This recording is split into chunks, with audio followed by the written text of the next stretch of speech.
para dewa jahat telah turun, menjerumuskan dunia ke dalam kiamat dan kekacauan saat manusia berubah menjadi zombie. Seperti biasa, Amsi kita dikhianati oleh pacar dan sahabatnya, tetapi entah bagaimana dia secara ajaib kembali ke masa lalu untuk mengubah segalanya. Bersamaan dengan ini, dia mendapatkan kekuatan untuk mengendalikan api dan seluruh penjara dewa-dewa jahat yang siap digunakannya. Di penjara ini, waktu berhenti dan dia bisa menyimpan makanan tanpa khawatir akan basi, dan bahkan hewan serta tawanan tanpa takut mereka melarikan diri atau mati kelaparan.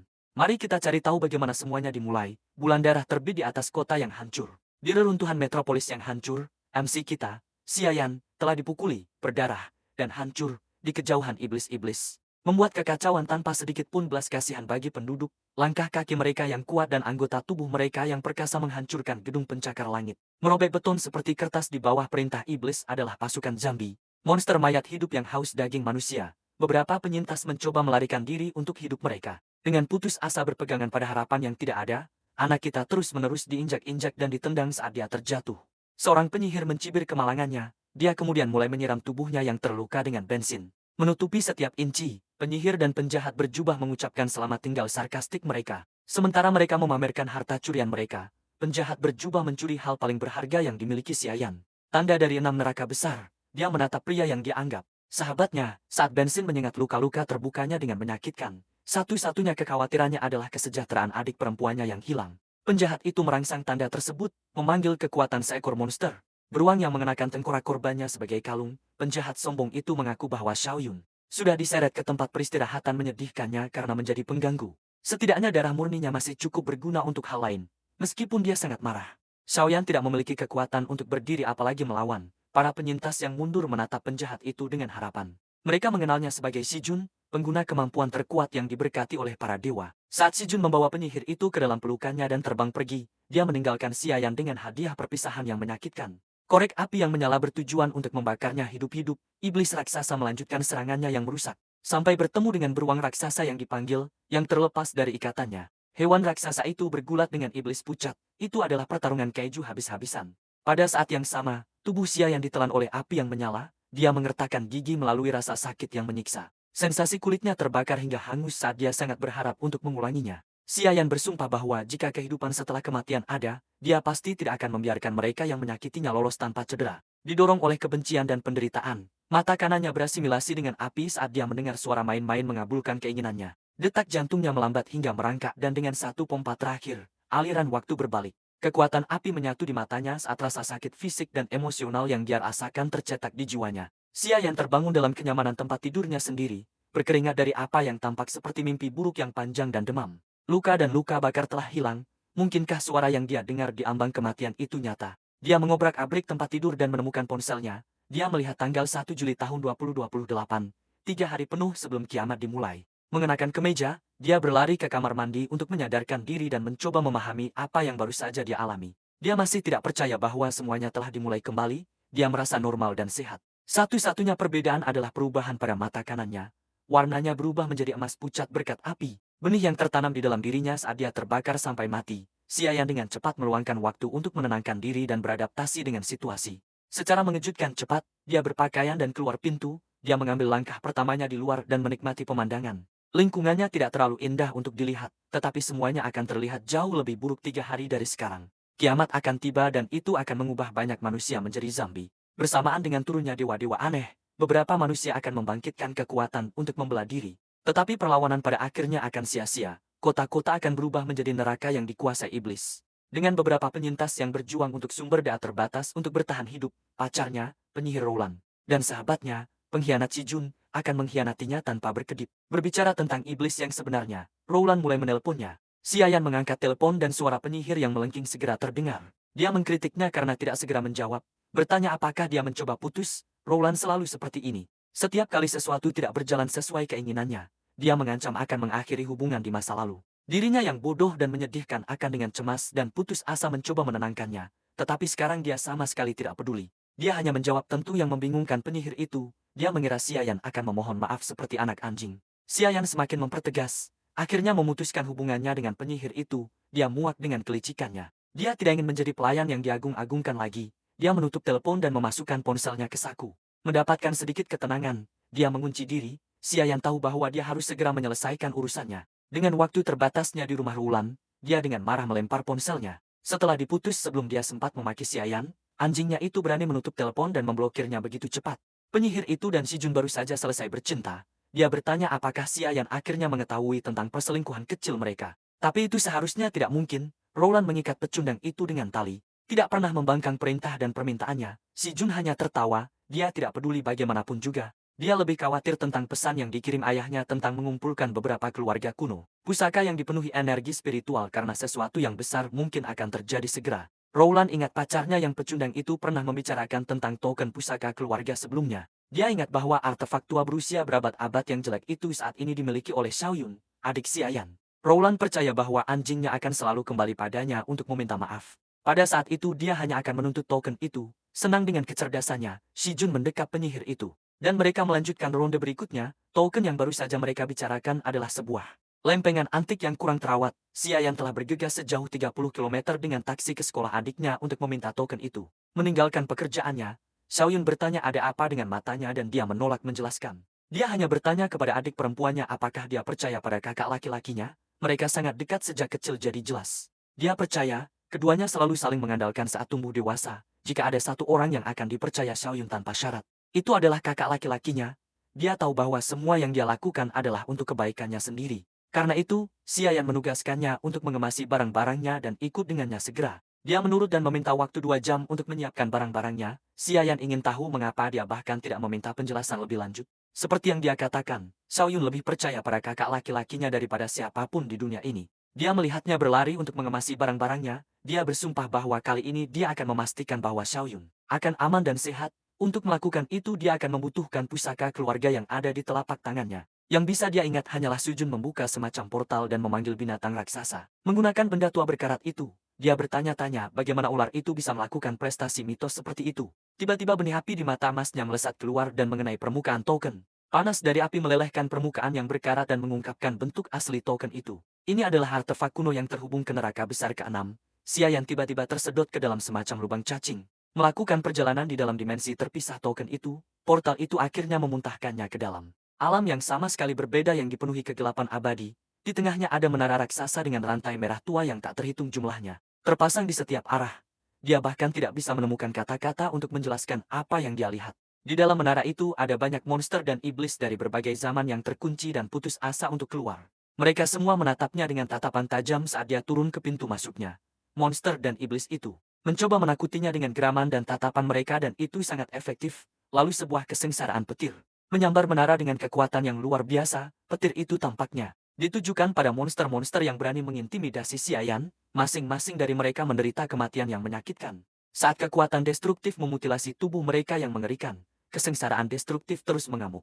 Tampaknya terhubung dengan Xiayan sendiri. Kekuatan misterius menekan monster-monster di menara itu. Saat itu juga dia mendengar suara ceria yang sama yang pernah dia dengar sebelum hidupnya padam sebelum waktu berbalik. Bibir entitas misterius itu melengkung menjadi senyuman, memperlihatkan taringnya. Kewaspadaan Xiayan segera meningkat dan menatap makhluk humanoid di depannya. Dia memperkenalkan dirinya sebagai Sudaji. Seekor rubah berekor 9 yang cantik, dia menyampaikan salam hormat kepada Xiayan. Sipir penjara neraka yang baru?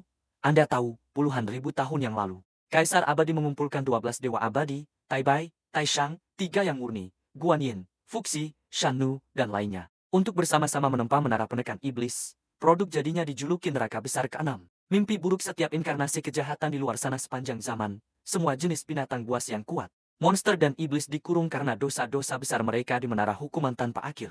Mereka menderita siksaan petir surgawi pembakar jiwa siang dan malam. Token pengampunan di tangan Xiayan adalah satu-satunya kunci yang dapat membuka pintu ke tempat mengerikan ini. Itulah juga mengapa Sudaji menyebutnya sebagai sipir baru, karena ini adalah pertama kalinya dia di tempat ini. Rubah itu mengundangnya untuk masuk dan memeriksa para tahanannya. Dia berjanji akan memberinya laporan yang lebih rinci tentang tempat itu saat mereka berjalan, penasaran dan tertarik dengan semua ini. Xiayan menerima undangannya. Dia berjalan menuju pintu yang menyeramkan seolah-olah tidak ada yang perlu dia rugikan.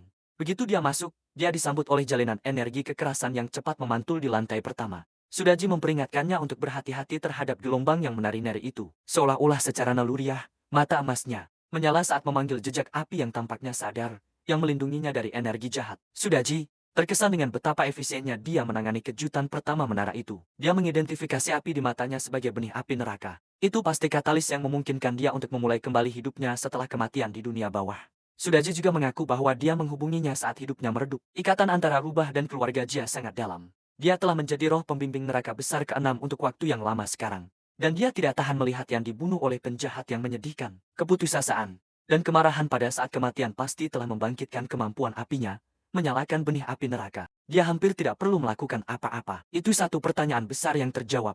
Sekarang setelah kiamat semakin dekat sekali lagi, dia tidak akan selemah dan tidak berdaya seperti dulu. Kali ini dia bertekad untuk melakukan segalanya secara berbeda. Ingin tahu lebih banyak tentang menara ini? Xiayan meminta Sudaji untuk melanjutkan dan memimpin jalan. Dia menjelaskan bahwa neraka besar ke-6 dibagi menjadi 5 lapisan. Berdasarkan kekuatan jiwa Xiayan, pintu ke lantai lain akan menyala.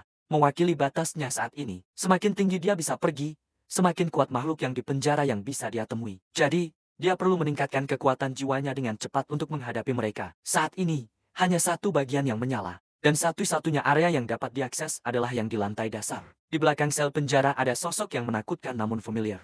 Itu adalah binatang raksasa yang sama yang dipanggil dan ditunggangi si Jun di kehidupan sebelumnya. Rasa ingin tahu menguasai Xiayan dan mereka berjalan terlalu dekat ke sel penjara. Membangunkan monster itu saat ia mengaumkan teriakan perang yang mengerikan. Apa yang terjadi selanjutnya mengejutkannya. Binatang buas itu mulai bertingkah seperti hewan peliharaan yang menggemaskan.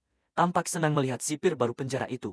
Ia memuji Xiayan karena masih muda dan menjanjikan. Para tahanan menara telah menunggu sipir baru tiba selama ribuan tahun. Bagaimanapun, binatang itu bahkan menawarkan jasanya jika Xiayan membutuhkan sesuatu. Beruang hitam tak tahu malu itu bahkan mencoba mencuri ciuman sebelum ditendang oleh Sudaji karena berani mendekati sipir. Ternyata, rubah itu hanya ingin menjadi yang pertama menjilat Xiayan dengan penuh kasih. Dia tidak ingin ada persaingan untuk perhatian sipir. Dia mengeluh bahwa Raja Iblis berusia 1000 tahun ini baru dipenjara selama beberapa ribu tahun. Dan sudah berubah menjadi anjing yang haus perhatian. Tapi tidak semua orang seperti beruang hitam. Beberapa tahanan tidak menyetujui sipir muda itu hanya mengandalkan tokennya. Iblis berwujud burung yang dirantai itu lebih suka disambar petir surgawi selama 1000 tahun lagi daripada merendahkan diri di hadapan anak itu. Mengingat Sudaji dan iblis beruang hitam, sepertinya menara itu menyimpan sejumlah makhluk legendaris yang tak terhitung. Xiayan membiarkan matanya mengembara sampai mereka jatuh pada tetangga sebelah beruang hitam. Dia bisa melihat punggung iblis itu. Tubuh berotot dengan sayap iblis terpasang. Iblis itu berbalik menunjukkan wajah humanoidnya dengan paruh tajam. Dia mengenali iblis itu dari cerita dan mitos kuno, Dewa Petir Lei Jengyi. Sudaji memuji sipir karena segera mengenali tahanan lain sekilas. Dia menjelaskan bahwa di dunia ini monster diklasifikasikan sebagai prajurit, jenderal, komandan, raja, orang bijak, dan seterusnya. Karena Xiayan hanya memiliki akses ke tingkat terendah menara, dia hanya bisa melihat penjahat tingkat jenderal. Semakin kuat dia dan semakin tinggi dia pergi, semakin kuat tahanan yang bisa dia temui. Dikatakan bahwa lapisan teratas bahkan menampung penjahat abadi tingkat bijak. Sudaji pernah mendengar Nyonya Nua menghela napas tentang bagaimana mereka pernah menahan makhluk tingkat dewa di menara. Tetapi mereka telah hilang di telan waktu. Rubah itu mendesak sipir muda itu untuk bekerja keras dan naik pangkat untuk mengendalikan seluruh penjara. Xiayan lebih dari sekadar sedikit kewalahan oleh skala ini. Tanggung jawab menara ini lebih tangguh dari apapun yang bisa dibayangkan pikirannya. Monster-monster tingkat umum di tingkat terendah sudah cukup kuat untuk menyebabkan kehancuran besar dengan kekuatan mereka. Para tahanan di lantai atas pastilah mimpi buruk yang mengakhiri dunia, tetapi tidak peduli kekejian apapun yang dikurung di atas. Mereka semua hanya akan menjadi tahanan di bawah kendali sipir di masa depan.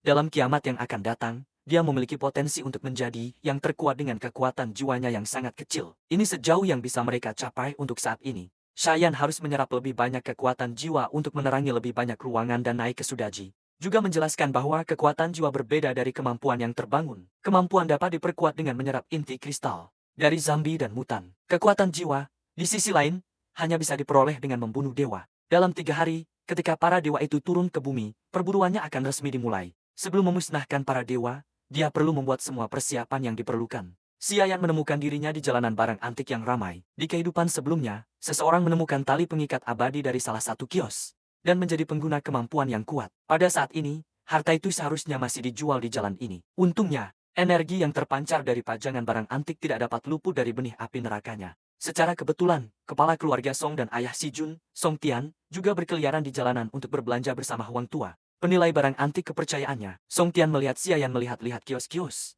Bingung bahwa pemuda itu tertarik pada barang dagangan. Dia ingat pernah mengingatkan putranya untuk memilih teman yang akan berguna dengan satu atau lain cara, dan Si Jun meyakinkannya bahwa Xiayan hanyalah pria yang setia secara bodoh dan mudah dimanipulasi. Song Tian tidak terlalu memperhatikan pemuda itu, dan melanjutkan pencarian mereka untuk barang antik berharga. Huang Tua meyakinkannya bahwa dengan mata tajamnya, mereka bisa mendapatkan hasil yang lumayan. Sayang sekali sebagian besar barang antik yang dipajang tidak berguna. Song Tian Baru saja kembali dari upacara pemujaan leluhur di mana dia bermimpi tentang leluhurnya. Menyuruhnya mencari artefak kuno. Dia tidak tahu untuk apa. Tetapi dia memutuskan untuk mencobanya. Tiba-tiba, Huang tua berseri-seri melihat labu yang diikat di pintu salah satu toko barang antik. Pria tua itu segera berlari untuk mengambilnya, tetapi orang lain sudah mendapatkannya. Pemilik toko senang menemukan pelanggan bodoh lain yang bisa dia tipu. Tetapi pelanggan bodoh itu adalah Xiayan. Pemilik toko melontarkan omong kosong tentang labu itu. Sebagai artefak dari dinasti Ming, dia menetapkan harga ke 10.000. Dan Xiayan segera terkejut dengan harga yang begitu mahal. Pemuda itu berpura-pura memeriksa labu itu. Untuk setiap kerusakan atau keanehan, dia berargumen bahwa labu itu retak dan diikat dengan tali murah yang putus. Xiayan mulai menawar barang antik itu, menetapkan harganya paling banyak 100 yuan. Pemilik toko segera merebut labu itu dari tangannya dan menyuruhnya pergi. Pada saat itu, Huang tua dan Song Tian masuk untuk memeriksa barang antik itu sendiri, tidak tahu bahwa Xiayan sudah mendapatkan harta itu secara gratis. Itu adalah tali merah jelek yang diikat di sekitar labu. Tidak ada yang menyangka bahwa tali kecil yang tidak mencolok itu akan menjadi sangat berharga di hari-hari mendatang. Itu adalah harta magis yang dijuluki tali pengikat abadi.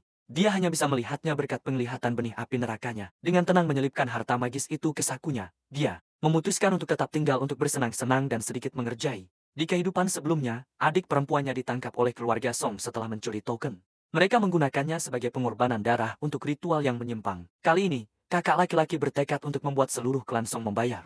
Huang tua memverifikasi bahwa labu itu memiliki aura spiritual samar dari asal kuno. Dia pasti merasakan sisa kekuatan tali itu, mempercayai penglihatan pria tua itu. Song Tian menanyakan harga labu itu. Xiayan sedikit menyela dan memanggil perhatian Song Tian. Dengan sapaan sopan, Song Tian membalas sapaan itu dan sedikit berbasa-basi. Pengusaha cerdik itu bahkan menyebutkan pusaka kuno yang dimiliki Xiayan. Mengatakan bahwa dia ingin berbicara tentang kemungkinan mendapatkannya nanti. Menanggapi proposal berani itu, Xiayan meninggikan suaranya dan menyebut nama Song Tian yang kaya raya sekeras mungkin untuk menarik perhatian semua orang. Dia dengan kuat menyiratkan bahwa Song Tian pasti mencoba membeli sesuatu yang sangat berharga. Dengan jalanan yang penuh dengan penggemar yang mencoba menjadi kaya di jalan antik, kerumunan fanatik dengan cepat mengepung kios itu dan melihat Huang tua, sang penilai, yang terkenal. Para hyena lapar itu dengan cepat menawarkan harga awal yang lebih tinggi dari 10.000 untuk labu itu. Song Tian kesal dengan perang penawaran yang terjadi, menegaskan bahwa dia menemukan harta itu lebih dulu. Penawaran dengan cepat mencapai 20.000, para penggemar barang antik menaikkan harga menjadi 50.000 dalam sekejap mata saat pemilik toko mendorong perang penawaran untuk mengisi kantongnya. Pada akhir lelang brutal itu, Song Tian harus membayar 70.000 lebih dari harga yang diminta. Dia seharusnya mendapatkan harta karun potensial hanya dengan 10.000, tetapi akhirnya membayar lebih karena ulah Xiayan. Pemuda itu tetap tinggal untuk berbicara dengan Song Tian tentang pusaka keluarganya. Song Tian tetap bersikap sopan dan meminta pemuda itu untuk melihat token itu. Dia dengan cepat mengeluarkannya dari sakunya, dan dengan sukarela membiarkan mereka melihatnya dari jauh. Huang tua sudah bisa tahu bahwa token itu adalah harta karun asli. Dan dia ingin melihat lebih dekat untuk memastikan. Xiayan dengan cepat memasukkan kembali token itu ke sakunya dan menolak permintaan mereka. Untuk melihat lebih dekat, Song Tian mencoba menarik persahabatan pemuda itu dengan putranya. Meminta bantuan untuk paman lamanya yang terhormat. Xiayan menegaskan bahwa dia tidak ada hubungannya lagi dengan Si Jun. Dan jika tidak ada hal lain, dia akan pergi. Akhirnya Song Tian menawarkan kompensasi hanya untuk memeriksa artefak itu. Xiayan mengeluarkan ponselnya, menunjukkan ID PayPal-nya, dan meminta 10.000 untuk pemeriksaan 1 menit. Dia bisa memberi mereka 5 menit untuk melihat secara menyeluruh dengan imbalan 50.000. Song Tian mengertakkan gigi dan menyerah. Bro, dia hanya ditipu kiri dan kanan. Song Tian dengan gan mentransfer uang itu dan pemuda itu melemparkan token itu kepada Huang tua sementara para korban sedang memeriksa setiap sudut dan celah artefak itu. Xiayan sudah sibuk menghabiskan uangnya. Dia memesan persediaan air dan makanan yang cukup karena ada sel kosong di penjara neraka besar ke-6. Dia bisa menyimpan persediaannya di sana. Sudaji memberitahunya bahwa setiap barang yang ditempatkan di dimensi terpisah akan tetap tidak berubah. Dia bahkan bisa menyimpan beberapa hewan hidup di sana. Jadi dia meminta beberapa ayam untuk camilan. Dia adalah rubah. Bagaimanapun, dia membeli begitu banyak persediaan penting. Mulai dari bahan mentah hingga barang yang mudah rusak sehingga para penjual mungkin mengira dia akan memulai sebuah peternakan. Tidak butuh waktu lama baginya untuk kehabisan dana. Uang memang cepat habis akhir-akhir ini. Setelah 5 menit, dia bertanya kepada dua tua itu apakah mereka ingin membeli perpanjangan waktu. Tetapi Song Tian sudah tertarik. Dia ingin membeli token itu untuk dirinya sendiri. Ketika pemuda itu menjawab bahwa dia terbuka untuk menjualnya, para lelaki tua itu berseri-seri kegirangan. Tetapi harga yang dia tetapkan terlalu tinggi. Xiayan memulai negosiasi pada 10 juta. Kegembiraan di wajah mereka beberapa detik yang lalu lenyap. Xiayan dengan cepat mengambil kembali token itu dan menegaskan bahwa itu adalah pusaka yang telah diwariskan dalam keluarganya selama ribuan tahun. Dia percaya bahwa 10 juta adalah harga yang wajar, tetapi dia hanya memberi mereka tawaran yang tidak realistis. Dengan mengatakan itu, dia pergi. Huang Tua percaya bahwa token itu adalah barang antik asli. Tetapi seharusnya hanya bernilai sekitar ke-500.000. Penilai tua itu percaya bahwa dia bisa mendapatkan token itu seharga 100.000 jika mereka bernegosiasi. Tetapi Song Tian sudah selesai dengan metode yang masuk akal. Dia berterima kasih kepada Huang Tua atas bantuannya dan memintanya untuk pergi. Konglomerat bisnis yang kejam itu menelpon putranya, Shi Jun, dan memerintahkannya untuk mengumpulkan beberapa anggota klan. Untuk menemukan Xiayan dan saudara perempuannya, dia menginginkan token itu dan kedua bersaudara itu dalam keadaan utuh. Bocah itu berani mengganggunya sepanjang hari. Sebagai balas dendam, dia akan melakukan apa yang diminta leluhurnya, dan menyiapkan darah seorang gadis muda untuk pengorbanan. Xiaoyun kebetulan adalah kandidat yang sempurna. Xiayan sudah bisa tahu bahwa Song Tian sedang merencanakan balas dendamnya yang menjijikan. Inilah yang dia harapkan. Dia bahkan menyesal tidak memeras lebih banyak uang dari bajingan itu. Xiayan baru saja mulai menagih hutang atas pelanggaran keluarga Song. Pemuda itu langsung pergi ke asrama adik perempuannya dan menemukan Xiaoyun menunggunya di luar. Dia sudah berkemas dan siap untuk pergi. Dia mengambil barang bawaannya, siap untuk akhirnya pulang untuk hari itu. Sebelum mereka bisa pergi, seorang wanita cantik dengan rambut platinum datang berlari untuk menghentikan kedua bersaudara itu. Dia pasti berlari sepanjang jalan melihat betapa berantakannya penampilannya. Ini adalah Bai Xin, guru wali kelas Xia Xiaoyun. Nona Bai mencoba mengatur napasnya dan kemudian bertanya mengapa Xia Xiaoyun tiba-tiba bangun dan meninggalkan sekolah padahal ada ujian penting keesokan harinya. Ujian yang akan sangat penting bagi masa depannya. Xiayan memperkenalkan dirinya kepada guru itu dan mengaku bahwa dialah yang menarik adiknya keluar dari sekolah untuk cuti sementara. Nona Bai berpendapat bahwa Xiayan adalah siswa terbaik di kelasnya. Dia tahu bahwa orang tua kedua bersaudara itu telah meninggal dunia, meninggalkan Xiayan untuk merawat adiknya. Nona Bai berharap dia menjadi wali yang bertanggung jawab, bukan tipe yang merusak masa depan adiknya. Dia menolak untuk membiarkan siswa paling menjanjikannya pergi tanpa alasan yang sah. Nona Bai percaya bahwa Xiayan memiliki masa depan yang cerah di depan. Dan pemuda itu merusaknya. Guru yang bersemangat itu sangat percaya bahwa selama bumi tidak meledak, Xiaoyun seharusnya tidak mengambil cuti sementara ini karena alasan apapun. Nona Bai dengan cepat menyadari bahwa dia pasti sudah melewati batas dengan kata-katanya, tetapi dia hanya khawatir pada murid kesayangannya. Merasa tidak enak karena mencampuri urusan keluarga, dia tetap bersikeras untuk melanjutkan pendidikan Xiaoyun. Xiaoyun menerimanya dengan cukup baik. Dia berterima kasih kepada Nona Bai karena telah memperhatikan kepentingan terbaik adiknya. Sebagai tanda terima kasihnya, dia memberikan beberapa nasihat berharga kepada guru itu dengan nada serius. Dia memintanya untuk menimbun makanan, air, obat-obatan, dan senjata sebanyak mungkin secepatnya. Yang terpenting dia harus menyiapkan persediaan besar obat penghilang rasa sakit untuk membantunya melewati masa-masa sulit di depan. Nona Bai terkejut dengan implikasi suram dari nasihatnya. Seolah-olah dia mengatakan dunia benar-benar akan berakhir dalam beberapa hari mendatang. Meninggalkan Nona Bai terdiam kaget, kakak beradik itu melanjutkan perjalanan pulang. Di rumah Xiaoyun bertanya kepada kakaknya, apa rencananya sekarang setelah dia di sini? Dia tidak bodoh. Dia tahu bahwa kakaknya pasti sedang mempersiapkan sesuatu yang besar yang akan terjadi. Dia secara terbuka mengakui bahwa akan ada beberapa perubahan drastis dalam beberapa hari mendatang, tetapi bersumpah untuk melindunginya dengan segenap kekuatannya. Dia membuat token itu menjadi kalung dan menyuruh Sharon memakainya saat dia pergi sebentar. Dia memintanya untuk tidak pernah membuka pintu untuk siapapun, apapun yang terjadi. Xiayan mempertahankan sikap cerianya, menjanjikan kakaknya makanan lezat saat dia kembali. Token di lehernya akan memungkinkan Xiayan untuk merasakan keberadaannya kapan saja. Untuk saat ini, dia membutuhkan lebih banyak dana secepat mungkin. Xiayan keluar dari lift dan menyadari bahwa penyihir itu sedang menunggunya di lobi. Dia sedang menelpon seseorang, terang-terangan membicarakan kakak beradik itu dengan nada marah. Di ujung telepon yang lain adalah ular itu, Shi Jun, yang menyuruh Roland untuk menahan si pecundang agar sibuk sementara dia dan anak buahnya melakukan urusan mereka. Melihat Xiayan akhirnya menunjukkan wajahnya, penyihir itu mencoba menggunakan pesona femininnya dan mengundangnya untuk makan camilan larut malam bersama Shi Jun.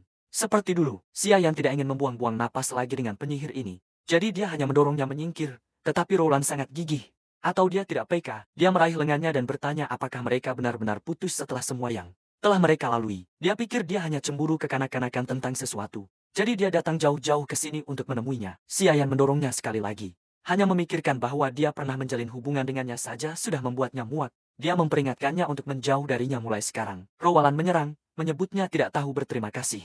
Kata-katanya tidak lagi memiliki kekuatan atas pemuda itu. Xiayan baru saja keluar dari gedung, meninggalkan penyihir licik itu. Ego Ruelan hancur dan dia dengan cepat kembali menjadi pemboros ruang yang menuntut. Seperti dirinya, Xiayan melambaikan sertifikat rumahnya di udara, memberitahunya bahwa dia akan menjualnya. Penyihir itu panik. Dia berharap mendapatkan tempat itu setelah mereka menikah. Dia sudah lama menganggapnya sebagai rumah pernikahan mereka. Tidak hanya Xiayan akan menjualnya, tetapi dia juga akan menjualnya jauh di bawah harga pasar. Perilaku Xiayan sama sekali tidak masuk akal. Dia mulai membelah dirinya sendiri. Dan sekarang dia menjual rumah peninggalan orang tuanya, itu di lokasi utama bernilai setidaknya 3 juta. Rumah itu adalah tujuan akhirnya. Itulah mengapa dia berkencan dengannya. Dengan cepat berpikir, Rowland kembali ke sikap lembutnya dan bertanya berapa harga dia akan menjual properti itu. Untuk membuat prosesnya lebih mudah dan cepat, dia akan menjualnya hanya seharga 1 juta. Rowland terperangah. Berpikir bahwa Xiayan pasti sedang dalam masalah dan perlu menjual rumah itu untuk melunasi utang. Pemuda itu terus mengiming-imingi prospek penjualan properti sebagus itu dengan harga semurah itu di hadapan penyihir itu. Dia ingin membelinya sendiri. Tetapi dia belum punya dana untuk melakukannya. Yang bisa dia lakukan hanyalah memberinya 300.000 di muka dan membayar sisanya nanti. Itu tidak bisa. Xiayan tidak mencari rencana cicilan. Dia ingin 1 juta tunai. Rowland mempertimbangkan faktor-faktornya. Dia tahu bahwa si Jun akan mengganggu kakak beradik itu dan Xiayan sudah seperti mati saja. Bahkan jika penyihir itu memberinya 1 juta, itu akan kembali padanya. Yang dia butuhkan hanyalah menipunya untuk menyelesaikan transfer properti. Akhirnya penyihir itu menyerah dan menyetujui kesepakatan, mengundangnya ke kantor real estate secepatnya. Di kantor real estate, Rowland menelpon ibunya untuk mendapatkan sisa uang tunai, meyakinkan ibunya bahwa uang itu akan kembali tanpa masalah. Yang ibunya mengkritiknya karena berkencan dengan pria miskin sampai menghabiskan uangnya sendiri dan tabungan keluarga untuk membeli rumahnya. Penyihir itu hampir mengumpat ibunya, tetapi dia berhasil menahan diri. Dia masih berpikir bahwa Xiayan akan pergi untuk selamanya sebentar lagi. Karena tidak sabar, pemuda itu mendesak Rowland untuk segera membayar agar dia bisa menandatangani pengalihan properti itu. Penyihir itu mengira dia jatuh tepat ke dalam perangkap keuangannya, padahal dia sendiri yang jatuh ke dalam perangkap pemuda itu. Ketika kiamat akhirnya tiba, setiap properti di planet ini akan kehilangan semua nilainya. Tanpa 1 juta di tabungan pribadi dan keluarganya, Rowland tidak akan punya apa-apa dan akan kehilangan kesempatan terakhirnya untuk bertahan hidup. Penyihir itu tersenyum lebar saat kesepakatan selesai, bahkan mengundangnya kembali ke rumah untuk merayakan. Kali ini Xiayan tidak menolak undangannya saat matahari terbenam. Si Jun dan anak buahnya berjalan di belakang gedung tempat tinggal dengan senjata di tangan sebelum Xiayan kembali. Mereka berniat naik ke atas untuk melakukan percakapan yang sangat-sangat mendalam dengan saudara perempuannya. Xiayan yang malang sedang di atas dengan rajin menyiapkan makanan untuk kakaknya. Tidak menyadari apa yang akan terjadi, tanpa sepengetahuannya, liontin token yang dikenakannya di leher mulai memancarkan energi aneh. Tak lama kemudian, kelompok bandit yang dipimpin Si Jun sudah berada tepat di depan pintu apartemen. Bajingan Si Jun mengetuk pintu dan memanggil Xiaoyun. Dia berharap gadis itu akan membukakan pintu untuknya karena dia adalah teman kakaknya. Mendengar ketukan itu, Xiaoyun pergi ke pintu. Namun, dia tidak terburu-buru membuka pintu meskipun dia mengenali suara Xiaoju. Dia mengatakan bahwa kakaknya tidak ada di rumah dan bertanya pada Xiaoju mengapa dia ada di sini. Dia tertawa seperti biasa dan menjawab bahwa dia sudah tahu tentang itu. Bajingan itu mulai meyakinkannya bahwa kakaknya telah pergi membeli bahan makanan untuk makan malam sementara dia diminta untuk pulang lebih dulu. Kata-katanya terdengar sangat benar bagi Xiaoyun karena dia tidak punya ide apa yang menunggunya di balik pintu. Tanpa sadar dia meraih pintu untuk membukanya, tetapi tiba-tiba dia teringat kata-kata kakaknya yang memperingatkannya untuk tidak membukakan pintu untuk siapapun. Kata-kata kakaknya langsung membuatnya berubah pikiran karena dia lebih mempercayai kakaknya daripada siapapun. Berbalik ke Xiaojun, dia mengatakan kepadanya bahwa dia harus menunggu sampai kakaknya kembali. Jawabannya membuat bajingan itu marah. Topeng ramahnya menghilang dan nada suaranya menjadi kesal. Dia berpura-pura tersinggung karena gadis itu takut dan tidak mempercayainya. Dan mulai menuntut agar Xiaoyun segera membuka pintu, tetapi dengan perilaku ini, bajingan ini hanya memperburuk keadaan. Karena Xiaoyun semakin yakin bahwa dia tidak boleh membuka pintu. Menyadari bahwa rencananya telah gagal, Si Jun memutuskan untuk menggunakan metode yang lebih drastis. Salah satu temannya sudah membawa sekotak perkakas, mereka akan menggunakannya untuk masuk ke dalam apartemen. Bagi orang-orang dengan latar belakang kriminal ini, membobol kunci bukanlah hal baru. Dan kunci seperti ini seharusnya bisa dibuka dalam hitungan menit. Sementara temannya membobol kunci, Si Jun mulai bertanya pada Xiaoyun apakah simbol keluarga mereka miliknya. Tanpa curiga dia menjawab bahwa kakaknya baru saja memakaikannya padanya. Pertanyaan bajingan itu tidak masuk akal. Satu-satunya tujuannya adalah untuk mengalihkan perhatian gadis itu sementara gengnya membobol kunci. Tak lama kemudian mereka memang berhasil melakukannya. Saat berikutnya, sekelompok bajingan dengan tongkat bisbol menyerbu masuk. Bukankah ini terlalu berlebihan untuk menyerbu rumah seorang gadis tak berdaya? Lain kali mereka harus membawa geng yang lebih besar untuk memastikan. Kemudian sisanya berjalan sesuai harapan. Mereka mencengkeram Xiaoyun dan Si Jun mulai menghinanya. Dia mulai berbicara tentang bagaimana semuanya akan berakhir jauh lebih cepat jika dia membuka pintu lebih dulu. Dia merasa seperti dewa sekarang karena dia memiliki relik yang diinginkan ayahnya, serta saudara perempuan Xiaoyun. Yang tersisa hanyalah membuat bajingan kurang ajar itu berlutut dan meminta maaf. Setelah membebaskan diri dari cengkeraman bajingan itu, Xiaoyun mulai bertanya pada Si Jun mengapa dia melakukan ini, padahal dia mengira dia adalah teman kakaknya. Si Jun tidak berniat menyembunyikan apapun lagi. Dia menjawab dengan senyum gila bahwa dia hanya berteman dengan kakaknya karena kakaknya adalah orang bodoh yang naif dan sangat mudah dimanipulasi. Dia bahkan tidak menyembunyikan fakta bahwa dia telah melakukan banyak hal kotor yang dia rencanakan untuk menyalahkan Xia Xiaoyun.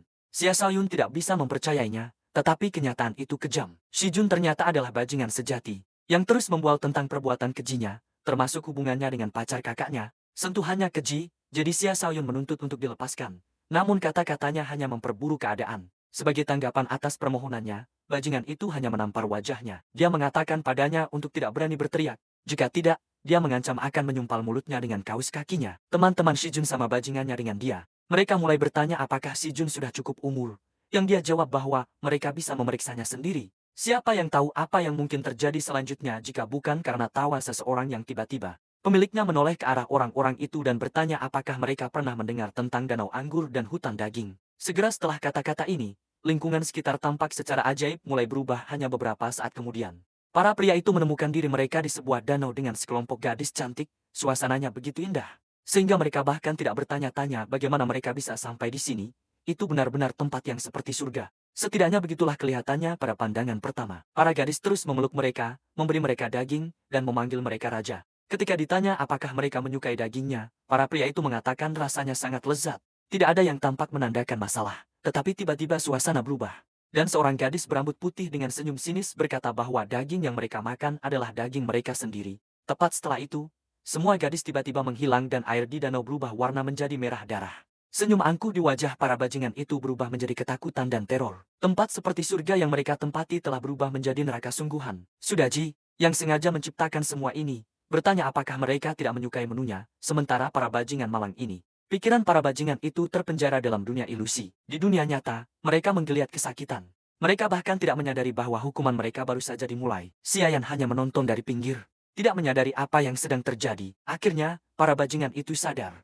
Ketakutan setengah mati melihat hantu itu, tetapi mereka masih tidak bisa mengerti di mana ilusi berakhir dan kenyataan dimulai. Shi Jun bertahan lebih baik daripada yang lain. Tetapi dia juga tidak mengerti dari mana ilusi hantu itu berasal. Dia dan gengnya telah membunuh banyak jiwa tak bersalah. Tetapi sekarang untuk pertama kalinya mereka merasakan ketakutan dan keraguan di depan gadis kecil ini. Kemudian terpikir olehnya bahwa alasannya mungkin adalah token aneh ini. Shi Jun mengeluarkannya dan mulai membentaknya. Menyebutnya sampah tua rusak yang tidak bisa membunuhnya dengan cara apapun. Tetapi kekuatan yang terkandung dalam token pusaka itu berpikir sebaliknya. Sebuah cakar muncul dari token itu dan dengan cepat membuat Shi Jun menyadari siapa sampah sebenarnya dengan meninggalkan luka dalam di wajahnya. Bajingan itu segera berteriak kesakitan dan melepaskan token yang langsung menggelinding di lantai. Akhirnya jatuh tepat di kaki Xiayan. Pahlawan kita mengambilnya dan masuk ke apartemennya. Dia kembali tepat waktu untuk menyaksikan para penjahat malang itu secara langsung dan menghukum mereka dengan benar. Geng Shi Jun segera menyadari betapa besar masalah yang mereka hadapi, tetapi kemudian penyihir Roulan muncul, menuntut penjelasan tentang apa yang terjadi. Begitu dia melihat Shi Jun yang terluka, dia bergegas menghampirinya. Anggota geng lainnya mulai sadar dan Shi Jun memerintahkan mereka untuk tidak membiarkan pahlawan kita pergi dengan harta itu. Xiaoyun hanya sempat memperingatkan kakaknya untuk berhati-hati, yakin dengan keunggulan jumlah mereka dan kekuatan mereka. Para bajingan itu maju menyerang sekaligus. Mereka berharap menang dengan cepat. Tetapi pahlawan kita tetap diam. Dia sama sekali tidak takut pada para pecundang ini. Namun, ada masalah yang sudah diceritakan kepadanya tentang Jenderal Gagak. Menggunakan kekuatannya untuk menyerang wajah Si Jun dengan cakarnya. Tetapi dia melakukannya tanpa izin Xiayan. Dan menghabiskan semua kekuatan tokennya. Jenderal beruang kesal karena dia tidak bisa muncul dan menunjukkan kekuatannya. Tetapi pahlawan kita justru senang karena jika dia muncul, rumah itu pasti akan hancur. Apartemen ini terlalu kecil sebagai panggung bagi makhluk sekuat itu. Giliran mereka akan datang nanti. Dia bisa dengan mudah menghadapi sekelompok pecundang seperti itu dengan kekuatannya sendiri. Xiayan bahkan tidak perlu mengangkat jari untuk mengirimkan api langsung ke para bajingan ini. Para preman yang terbakar itu tidak menyadari apa yang terjadi. Ini adalah pertama kalinya mereka menghadapi kekuatan yang luar biasa seperti itu.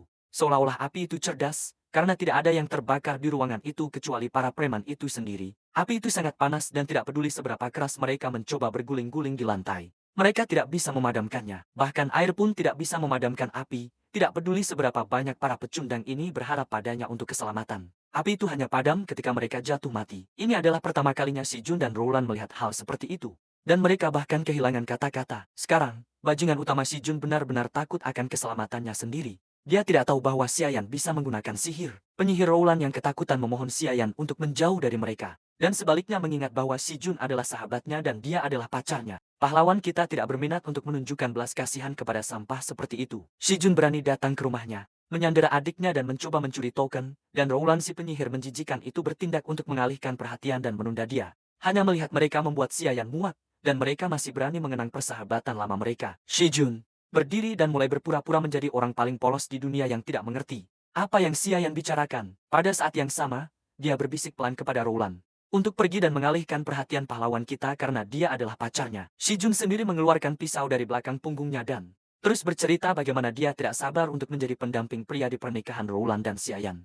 Roland mulai ikut bermain dengannya dan meminta pahlawan kita untuk menikahinya. Dia bahkan siap memaafkannya karena tidak memiliki apa-apa. Bukankah itu cinta sejati? Satu-satunya hal yang ingin dia ketahui adalah bagaimana dia mendapatkan kekuatan seperti itu. Dan kemudian dia akan mencintainya selamanya. Awalnya, sepertinya mantranya berhasil. Dan Sha Jun melihatnya sebagai kesempatan untuk melakukan serangan mendadak, tapi itu semua sia-sia. Xiayan dapat dengan mudah melihat niat asli mereka melalui permainan murahan itu. Oleh karena itu dia siap menghadapi mereka sekarang. Semburan api dari matanya menangkap pasangan busuk itu dan membuat dunia ini sedikit lebih bersih sebelum kiamat.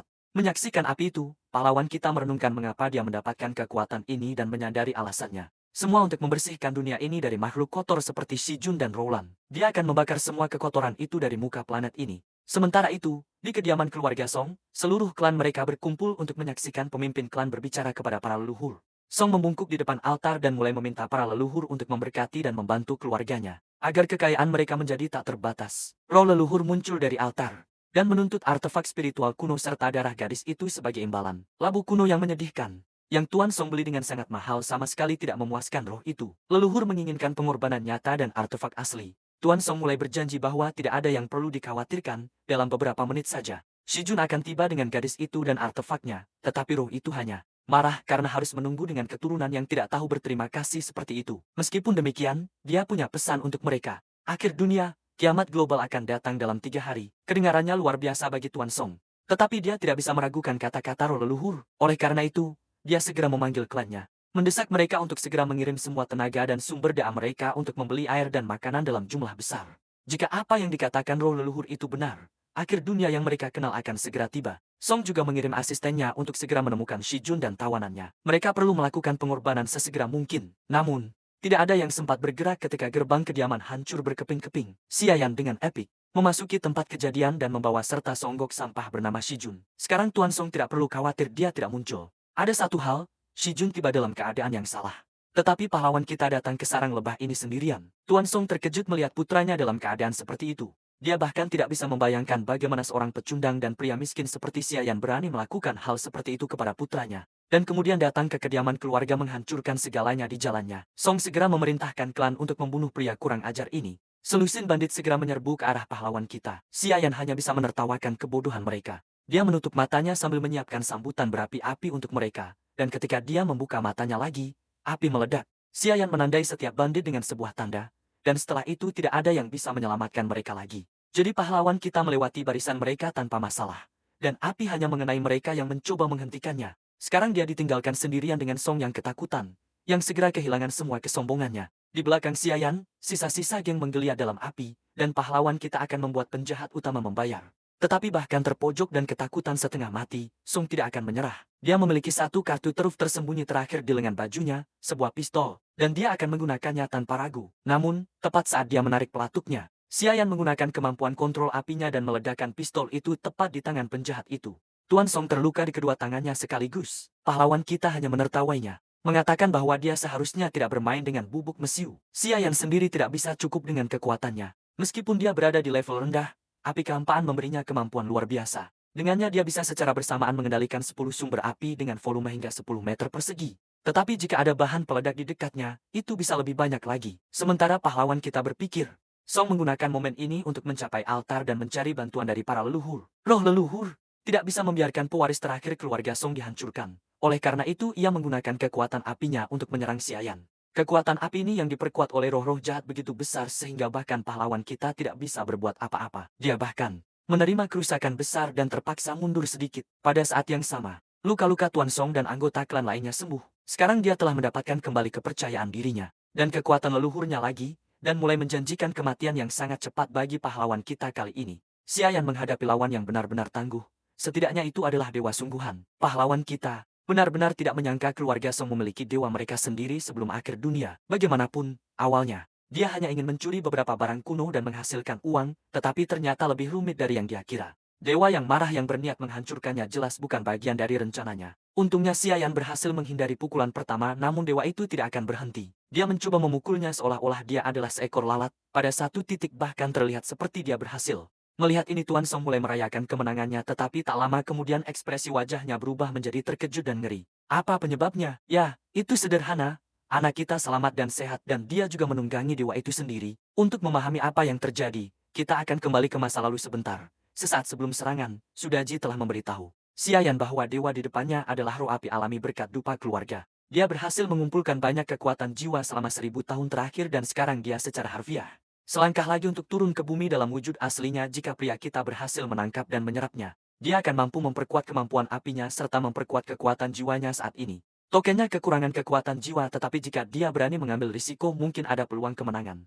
Xiayan tidak begitu mengerti apa yang Sudaji bicarakan dan bertanya apa maksudnya. Dia mengatakan bahwa untuk melakukan ini, dia perlu mengekstrak kekuatan jiwanya sendiri dan memasukkannya ke dalam token kejahatan besar. Lalu dia hanya perlu memberi perintah dan memanggil salah satu tahanan untuk membantunya. Xiayan menyadari bahwa dia memang bisa melakukan ini, namun jika dia gagal menangkap Raja Bintang Api dan mati, orang yang dia panggil bisa melarikan diri dari penjara. Sudaji yang licik bertanya apakah dia bersedia mengambil risiko. Tetapi anak kita tidak berniat mengikuti sarannya. Rubah itu menawarinya dua pilihan tetapi dia memilih yang ketiga. Saat berikutnya dia mulai menuangkan api neraka dari mata kanannya ke dalam token. Mengejutkan Sudaji, dia sama sekali tidak menyangka kejadian ini ketika dia bertanya apa yang dia lakukan. Xiayan menjawab bahwa jika dia mati, api neraka akan menghancurkan token dan tanpa token itu, tidak ada seorang pun di dunia yang bisa membuka penjara. Dengan kata lain, para tahanan tidak akan pernah melihat sinar matahari lagi. Sekarang mereka tidak punya pilihan selain bertindak demi kepentingan Xiayan. Terlebih lagi mereka sekarang akan memiliki motivasi yang baik untuk melindunginya. Tanpa ragu sedikit pun Xiayan mulai membuka gerbang pemanggilan.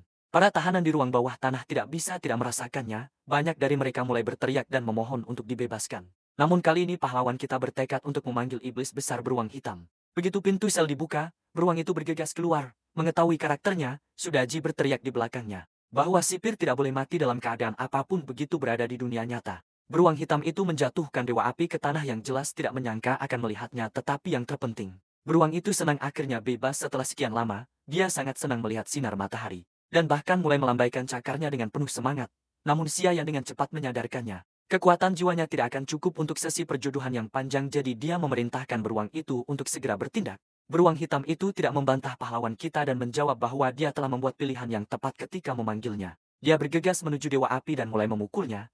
Dewa berpangkat rendah seperti itu tidak punya peluang. Semua upaya dewa api untuk melakukan apapun tidak berhasil. Dia dikalahkan secara memalukan tanpa kesempatan untuk melakukan apapun. Selain itu, tubuh ilahinya telah melewati batas sehingga tidak mungkin baginya untuk menggunakan semua kekuatannya. Dia mencoba mundur tetapi Xiayan tidak membiarkannya melakukannya. Menggunakan tali abadi dia mengikat dewa api, yang hanya bisa berteriak panik. Sekarang ini adalah kemenangan mutlak pria kita. Leluhur keluarga Song yang kehilangan kekuatannya sama gagalnya dengan keturunannya. Sekarang Tuan Song telah kehilangan semua harapan kemenangan dan jatuh ke tanah tanpa daya, tetapi melihat tali yang mengikat leluhur itu. Dia ingat di mana dia pernah melihatnya sebelumnya. Itu adalah tali yang sama yang diambil Xiayan dari artefak sebelum dia membelinya. Pahlawan kita hanya menertawakan pecundang kaya itu. Berkat siapa dia bisa mendapatkan tali yang mampu mengikat makhluk abadi secara gratis? Tuan Song yang malang tidak punya pilihan selain menangis seperti anak kecil. Leluhurnya yang berharga yang kekuatannya telah dipupuk keluarganya selama ribuan tahun sekarang menguap tepat di depan matanya. Pada akhirnya leluhurnya, roh api raksasa, telah berubah menjadi kristal spiritual kecil yang sekarang dapat dengan mudah dipegang Xiayan di satu tangan. Seluruh warisan keluarga Song sekarang ada di tangannya. Sekarang setelah semuanya ada di tangannya, pria kita mengusulkan untuk membahas kesepakatan yang tidak akan bisa ditolak oleh Tuan Song. Shi Jun ternyata masih hidup meskipun dia masih tergeletak lemas jati. Xiayan menawarkan untuk membiarkannya hidup dengan imbalan semua uang keluarga Song. Itu adalah pukulan telak bagi bajingan serakah seperti Tuan Song, tetapi dia tahu bahwa setelah kiamat datang, uang ini akan tidak berharga. Pada akhirnya dia setuju dan Xiayan menerima uang itu dan pergi untuk menggunakannya dengan cepat. Shi Jun tidak bisa percaya apa yang telah terjadi. Dia bahkan tidak bisa membayangkan menjadi miskin. Tetapi Tuan Song menenangkannya, meyakinkan bahwa uang itu akan segera tidak berguna. Dan yang terpenting adalah menyelamatkan serta mengumpulkan sebanyak mungkin orang untuk sisa bawahan yang selamat. Tuan Song memerintahkan mereka untuk merahasiakan apa yang terjadi di sini dan segera menjual properti mereka. Lalu mereka harus menukarkan semua uang yang mereka terima dengan beras dan air. Semua persediaan yang mereka beli harus dibawa ke tempat penampungan di bawah villa pedesaan Tuan Song. Ada banyak ruang dan persediaan senjata yang layak. Dia juga menginstruksikan mereka untuk menghubungi Pak Tua Huan dan membeli semua artefak kuno yang mereka bisa. Tuan Song sangat marah karena Xiayan adalah satu-satunya orang pertama yang mendapatkan kemampuan karena akhir dunia sudah dekat. Tetapi dia percaya bahwa itu bukanlah akhir dunia, dan jika semua anak keluarga Song memanfaatkan kesempatan itu, akhir dunia bisa menjadi awal dominasi mereka atas dunia. Tetapi untuk Xiaoyan, Tuan Song siap melakukan segalanya untuk membuat hidupnya seperti neraka. Sementara itu, pahlawan kita menuju ke apotik terbesar di kota. Berkat uang keluarga Song, dia sekarang memiliki hampir 29 juta. Tentu saja, jika dia punya lebih banyak waktu, dia akan belajar lebih banyak tentang keluarga Song. Tetapi sekarang dia harus melupakan mereka karena yang utama adalah mempersiapkan diri untuk kiamat. Di apotik, Xiayan memesan 1000 pil Shangking sekaligus. Tentu saja, apoteker terkejut bahwa seseorang membutuhkan begitu banyak obat biasa untuk menurunkan demam dan menetralkan racun. Pria kita tidak akan menjelaskan semuanya padanya. Dia hanya ingin membeli semuanya dengan cepat. Jika mereka tidak memiliki barang yang dia inginkan, dia bisa pergi ke pesaing. Tentu saja, dia tidak ingin kehilangan pelanggan, tetapi untuk memenuhi pesanan sebesar itu, dia akan membutuhkan waktu dan pengiriman akan memakan waktu 2 hari. Xiayan tahu bahwa hanya ada 10.000 pil Shangking ini di kota ini, sebagian besar dijual secara online. Anda mungkin bertanya-tanya mengapa dia membutuhkan begitu banyak pil yang tidak jelas ini. Nah, ketika kiamat dimulai, obat yang tidak mencolok ini akan menjadi bahan terpenting. Di kehidupan masa lalunya, Xiayan terinfeksi virus zombie dan menderita gejalanya. Dia tidak ingin mati, tetapi tidak ada yang bergantung padanya. Tidak peduli seberapa keras adik perempuannya Xiaoyun mencoba, dia tidak dapat menemukan pil Shangking untuk menyelamatkannya. Ternyata, pil Shangking adalah satu-satunya obat yang dapat mempercepat kebangkitan kemampuan dan efektif dalam menekan virus zombie. Sayangnya, mereka tidak mengetahuinya sebelumnya dan semua pil sudah tidak tersedia. Xiayan pergi ke apotek yang jauh dengan harapan menemukan obat untuk kakaknya. Mengabaikan permohonan Xiayan untuk tidak pergi ke sana karena berbahaya di luar. Dia ditangkap oleh para penjahat yang merasa bebas selama kiamat. Xiayan tidak pernah melihatnya lagi di kehidupan itu. Tetapi kali ini, dia bertekad untuk tidak membiarkannya terjadi lagi. Adapun keluarga Song, mereka tahu bahwa akhir dunia akan datang dan pasti akan menimbun makanan. Tetapi pahlawan kita berharap bahwa mereka tidak tahu tentang sumber daya terpenting di tahap awal kiamat. Yang sama sekali bukan makanan, melainkan para yang terbangun dengan kekuatan supernatural. Jika Xiayan bisa mendapatkan banyak pil Shangking, dia akan bisa mendapatkan banyak kemampuan yang akan membuatnya seperti pasukan. Dia mengeluarkan tokennya dan memerintahkan api nerakanya untuk menyala. Dengan demikian, dia mengonsumsi roh api yang telah dia segel di tanah leluhur keluarga Song. Segera setelah itu, dia membangkitkan kekuatan teratai api. Dan Sudaji tidak melewatkan kesempatan seperti itu untuk memberi selamat kepada sipir karena berhasil meningkatkan kemampuannya. Dengan kekuatan teratai api, Xiayan sekarang akan dapat menembus penghalang dan menghancurkan ilusi. Misalnya, sekarang ilusi danau anggur dan hutan daging tidak akan menjadi penghalang bagi pahlawan kita. Tapi bukan itu saja, sekarang dia juga bisa mengontrol bentuk api dengan lebih akurat. Dan bahkan menciptakan pedang api untuk dirinya sendiri. Pada akhirnya, menyerap roh api itu. Bahkan lebih berguna dari yang Xiayan duga. Seperti yang bisa Anda bayangkan, kemampuan ini tidak terbatas pada satu pedang api saja. Begitu dia memasuki penjara bawah tanah, beruang hitam dan Sudaji mulai berebut perhatiannya. Semua karena penjara bawah tanah ini memiliki sistem karma dosa. Setiap kali narapidana melakukan tugas untuk sipir, karma dosa mereka akan berkurang dan kondisi penahanan mereka akan diringankan. Misalnya, seekor beruang hitam mengurangi karma dosanya menjadi 90 karena membantu melawan roh api leluhur dan menerima porsi daging tambahan untuk itu. Perhatian berlebihan dari para narapidana seperti itu tidak menyenangkan pahlawan kita dan dia mendorong mereka menjauh. Gagak petir sedang mengawasi semua ini, dia membenci anjing-anjing lemah ini yang siap merangkak di depan sipir demi keuntungan kecil, dan dia memperingatkan pahlawan kita bahwa jika dia mencoba memanggilnya, dia akan menyesalinya. Bagaimanapun, dia tidak akan patuh dan hanya akan melarikan diri dari penjara. Xiayan tidak terganggu oleh ini karena seiring kemampuannya tumbuh, dia akan mendapatkan akses ke lantai berikutnya dengan tahanan yang lebih kuat. Dan Thunder Raven akan sama sekali tidak diperlukan baginya. Ketika saatnya tiba, Thunder Raven sendiri yang harus memohon padanya untuk digunakan oleh pahlawan kita. Seiring kekuatan Yayun tumbuh, token sipir penjara juga terisi energi. Itu tepat pada waktunya karena bulan darah semakin membesar. Dan kiamat semakin dekat setiap hari. Pria kita harus bergegas dan menghabiskan sisa uangnya secepat mungkin. Keesokan harinya, Xiayan pergi ke lelang perhiasan. Di sini dia berharap untuk mendapatkan artefak yang sangat kuat ketika kiamat tiba. Semua sumber daya biasa akan cepat dijarah. Tetapi itu tidak sepenting inti peningkatan kemampuan, yang hanya bisa diperoleh dengan membunuh zombie atau menggunakan artefak langka. Artefak semacam itulah yang ditemukan pahlawan kita. Dengan bantuannya, dia akan dapat meningkatkan kemampuannya dari tingkat kedua ke tingkat ketiga. Dalam kehidupan sebelumnya, seorang pria beruntung mendapatkan batu ini dan mengembangkan kemampuannya sebelum orang lain mendapatkan keuntungan yang tak terhitung. Tapi kali ini, pahlawan kita yang akan berada di tempatnya. Beberapa jam kemudian, batu itu dilelang dengan harga 3 juta. Menurut perkiraan para ahli, Ternyata batu mentah ini memiliki potensi besar dan job di dalamnya bisa bernilai setidaknya 5 juta. Segera para pembeli mulai menaikkan tawaran dan secara bertahap mencapai 4 juta. Tapi tiba-tiba, seorang anak orang kaya menawar 5 juta sekaligus dan semua orang kehilangan minat. Karena jika bajingan kaya ini tertarik pada barang tersebut, yang lain tidak ingin melawannya, mengetahui bahwa dia memiliki salah satu perusahaan terbesar di Tiongkok. Sebagai hadiah karena tidak menghalanginya, dia mengundang semua orang untuk minum atas biayanya lain kali. Tiba-tiba Xiayan masuk ke ruangan dan menaikkan taruhan menjadi 6 juta. Semua orang di sekitar bingung dari mana siswa ini berasal dan dari mana dia mendapatkan uang sebanyak itu untuk menawar. Salah satu penyelenggara lelang segera menghampiri pria kita dan mengatakan bahwa mereka memiliki sistem keanggotaan di sini. Dan untuk berpartisipasi dalam lelang harus memiliki kartu ban hitam sebagai bukti solvabilitas. Untungnya, dengan puluhan juta di rekeningnya, Xiayan sudah memiliki kartu bank seperti itu. Begitu pria ini melihat kartu itu, perilakunya berubah drastis. Sementara itu, lelang terus berlanjut. Dan gadis yang memimpin lelang bertanya apakah ada yang ingin menawar lebih. Tentu saja, bajingan kaya itu tidak akan menyerah begitu saja dan menaikkan tawarannya menjadi 7 juta. Tapi itu tidak membantunya. Xiayan tidak berubah pikiran dan segera menawar 10 juta. Semua orang terkejut dengan taruhan seperti itu. Itu jauh melebihi harga permata yang sudah diproses di dalamnya. Gadis yang bersama bajingan kaya itu menasihatinya untuk tenang. Dan tidak terus mengukur martabatnya dengan pecundang ini yang hanya berpura-pura kaya. Anehnya, dia mendengarkannya dan mundur, tetapi akhirnya bertanya siapa nama pahlawan kita. Dan berjanji untuk mengingat namanya dan betapa kerennya dia. Mungkin lain kali mereka bertemu, kemenangan akan ada di pihaknya. Akhirnya Xiayan mendapatkan apa yang diinginkannya. Bahkan hanya dengan memegang wadah berisi batu di tangannya, dia bisa merasakan kekuatannya dan matanya menyala dengan api merah. Tidak ada lagi yang harus dilakukan pahlawan kita di sini dan dia menuju ke pintu keluar. Di belakangnya, lot berikutnya dipresentasikan, kipas bulu kuno bertatahkan batu mulia. Belum sempat Xiayan mencapai pintu, teriakan ketakutan tentang monster dan permintaan bantuan terdengar di belakangnya. Semua orang berusaha menyelamatkan hidup mereka ketika roh ular raksasa keluar dari kipas itu. Ular ini memiliki wajah yang hampir seperti manusia, dan terbang langsung ke pahlawan kita, mengabaikan orang lain. Xiayan berspekulasi bahwa pemanggilan monster ini bisa jadi karena kipas ini sebelum lelang terletak terlalu dekat dengan batu, dan berhasil menyerap sebagian energinya. Selain itu, akhir dunia semakin dekat, yang juga memberi monster itu lebih banyak kekuatan. Bagaimanapun, dunia akan jatuh ke dalam kekacauan dan kejadian supernatural. Seperti itu hanyalah tanda-tanda kecil dari bencana yang akan datang. Pria kaya berambut pirang itu sama sekali bukan pengecut, dan di hadapan bahaya yang tidak diketahui, tidak lari bersembunyi seperti orang lain.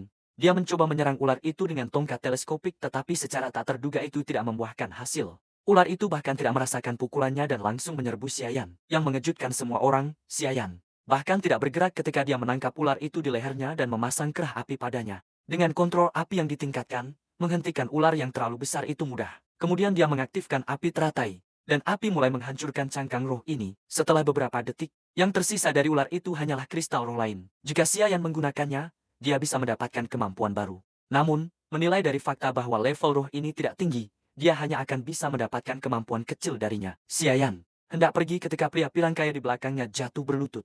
Dia menyadari bahwa pahlawan kita adalah seorang master sejati dan ingin menjadi muridnya untuk mendapatkan kekuatan serupa juga. Namun dia harus menunggu pada waktu yang tepat. Setelah beberapa jam, bagian depan rumah Xiayan dipenuhi dengan kotak-kotak dan kandang berisi hewan. Semua ini mulai menarik perhatian tetangganya. Mereka bingung bagaimana Xiayan bisa menjadi begitu kaya dan mengapa dia membeli begitu banyak barang.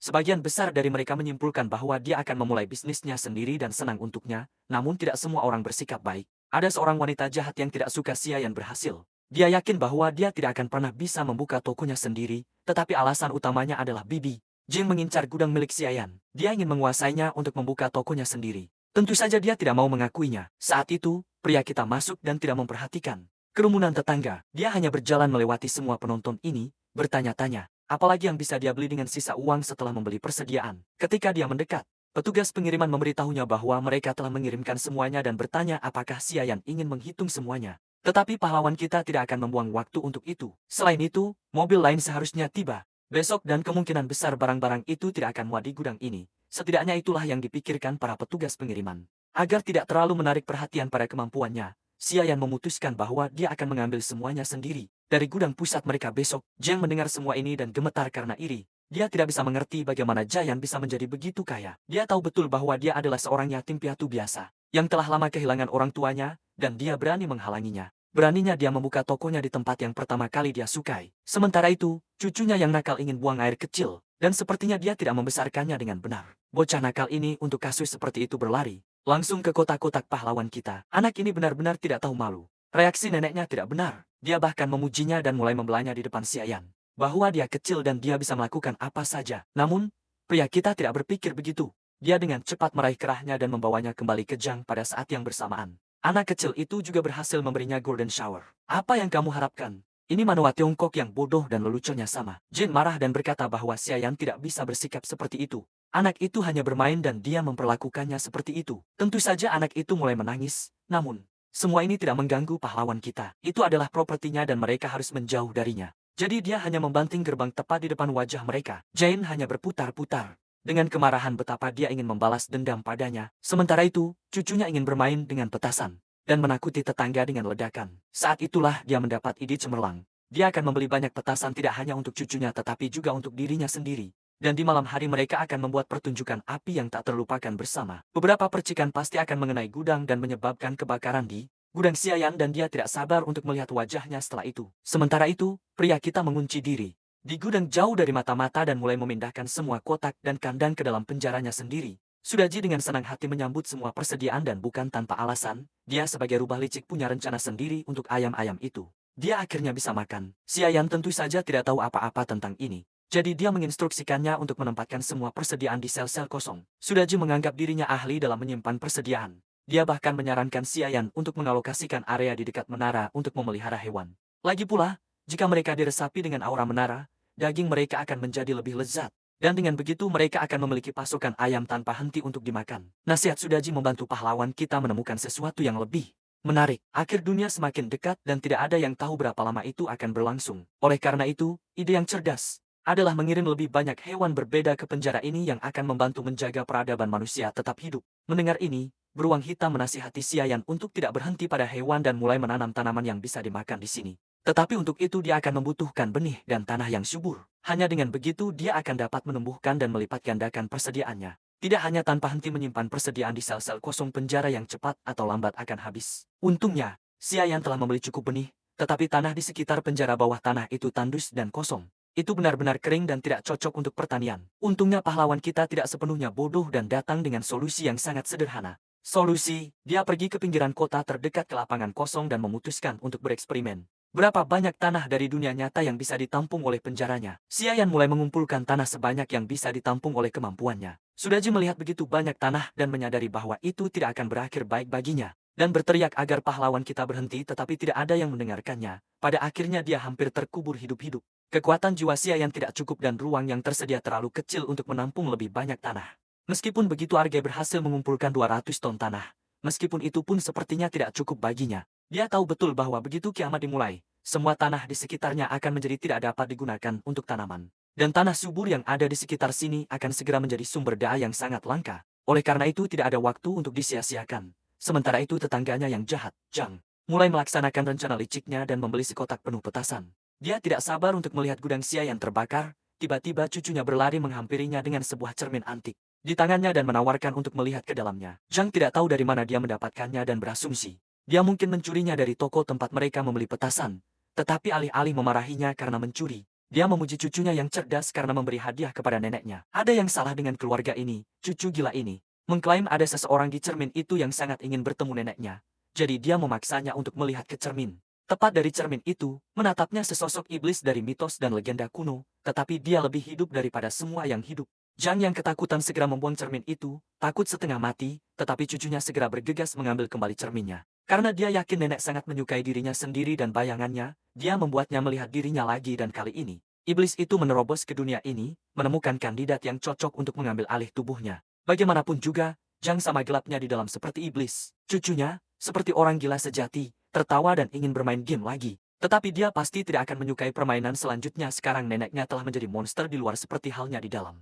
Dan cucunya adalah korban pertamanya. Kiamat telah dimulai, bulan darah telah mencapai ukuran maksimumnya untuk membekukan bumi selamanya dan ribuan hantu serta iblis menyerbu dunia ini untuk menghukum umat manusia yang korup. Sementara itu, sinar matahari terakhir masih terlihat di pantai. Dekat gudang pelabuhan, masih menembus awan hitam yang membayangi. Hidup masih berjalan seperti biasa dan ketika kapal nelayan tiba dengan hasil tangkapan, semua orang terkejut.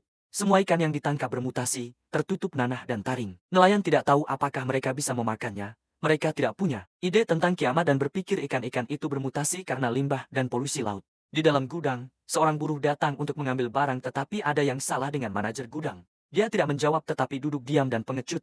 Jelas ada yang salah dengan pria ini. Sepertinya virus zombie menyerangnya lebih dulu. Buruh itu berasumsi bahwa rekannya hanya pilek dan menyarankan agar dia mengambil cuti dan pulang. Tiba-tiba banyak langkah kaki terdengar. Dan gudang itu dipenuhi orang-orang berjas hitam. Mereka bertanya apakah ada pil shunking di gudang. Tetapi pekerja gudang menjawab bahwa semua barang di sini sudah dibeli oleh pelanggan. Jika mereka ingin melakukan pembelian, mereka harus menghubungi manajer penjualan dan memesan. Perusahaan mereka akan mencoba memenuhi pesanan sesegera mungkin, tetapi orang-orang berjas itu tidak akan menunggu. Mereka akan memindahkan semuanya dari sini sekarang dan mereka tidak peduli dengan keberatan buruh itu. Salah satu dari mereka menghampirinya dan mencengkeram bahunya lalu melemparkannya seperti boneka, tepat ke manajernya yang sakit. Pria yang sama itu mendesak yang lain untuk memuat semuanya lebih cepat. Tiba-tiba seseorang mencengkeram kakinya dan dengan cakarnya dia menjatuhkan pria besar itu dengan kekuatan luar biasa. Manajer gudang itu kehilangan akal sehatnya dan berubah menjadi zombie dengan kekuatan tidak manusiawi. Pria-pria berjas lainnya segera meraih senjata mereka. Sekop tidak pernah gagal dalam pertarungan melawan zombie. Bukan, bersama-sama, mereka berhasil menghabisi zombie yang tergeletak dan membebaskan pemimpin geng mereka. Zombie itu dikalahkan tetapi tidak ada yang menyadari apa yang baru saja terjadi. Selain itu, pemimpin geng itu memiliki luka cakar yang dalam di kakinya, dan virus zombie sudah mulai masuk ke tubuhnya tetapi dia tidak memperhatikan itu. Yang terpenting baginya adalah mengikuti perintah dan mendapatkan obatnya. Jika ada yang mencoba mengganggu mereka, mereka harus segera dieliminasi. Tiba-tiba sebuah suara memanggil mereka dari pintu masuk. Mereka sama sekali tidak mengharapkan pengunjung. Itu Xiayan yang datang untuk mengambil pil yang dia beli dengan uangnya sendiri. Dan para bajingan ini mencoba mencurinya. Akhir dunia belum sepenuhnya tiba. Dan para idiot ini sudah terburu-buru untuk mati. Pemimpin geng itu berpikir sebaliknya. Dia mengklaim bahwa seluruh pelabuhan logistik ini termasuk semua bangunan di sekitarnya adalah milik bosnya. Barang-barang itu belum meninggalkan pelabuhan, jadi mengapa Xiayan tidak melakukan sedikit kebaikan kepada mereka dan membatalkan pesanannya? Untuk ini, dia bisa meminta kompensasi apapun yang dia inginkan, tetapi pahlawan kita tidak akan menjual salah satu yang paling berharga. Sumber daya untuk uang yang sebentar lagi tidak berarti apa-apa. Xiayan memberi para bandit ini 1 menit untuk meninggalkan gudang. Jika tidak, mereka akan menghadapi konsekuensi yang sangat tidak menyenangkan. Menyadari mayat manajer, dia mencatat bahwa zombie sudah muncul, jadi waktu yang tersisa bahkan lebih sedikit dari yang dia kira. Sayangnya bagi geng itu, mereka tidak punya akal untuk pergi dan malah memutuskan untuk menyerang. Tetapi bahkan menyerang dari belakang, tidak ada satupun dari mereka yang berhasil menyentuh Xiayan. Dia sangat cepat sehingga dia seolah menghilang. Melihat sekeliling, para preman akhirnya menemukannya. Tetapi mereka masih tidak bisa mengerti bagaimana mungkin untuk bergerak secepat itu. Xiayan membuka salah satu kotak penuh makanan dan memutuskan bahwa atas kekurang ajaran mereka, dia akan mengambil semua barang dari pusat logistik bersamanya karena mereka mengatakan semuanya milik bos mereka. Ketakutan, pemimpin geng bertanya apa yang dia inginkan. Pria kita hanya membuka mata mereka pada kenyataan baru. Perlu menggunakan pengetahuan musuh untuk melawan mereka. Bagaimanapun, merekalah yang ingin merampoknya. Tetapi sekarang dia akan merampok mereka. Para preman mencoba melawan, tetapi api Xiayan tidak memberi mereka kesempatan. Setelah beberapa jam, para preman yang babak belur merangkak kembali ke bos mereka. Bos mereka ternyata adalah seorang wanita yang sangat luar biasa. Dia sangat marah karena bawahannya tidak hanya tidak mengembalikan obat-obatan, tetapi juga kehilangan semua barang lainnya. Pemimpin geng mulai membenarkan bahwa pria yang mengambil segalanya dari mereka memiliki kekuatan super. Dia bukan hanya seorang pria, tetapi monster sungguhan. Xiayan mengusir mereka dari gudang dan menutup pintu di belakangnya. Ketika mereka berhasil membuka pintu, gudang itu sudah kosong.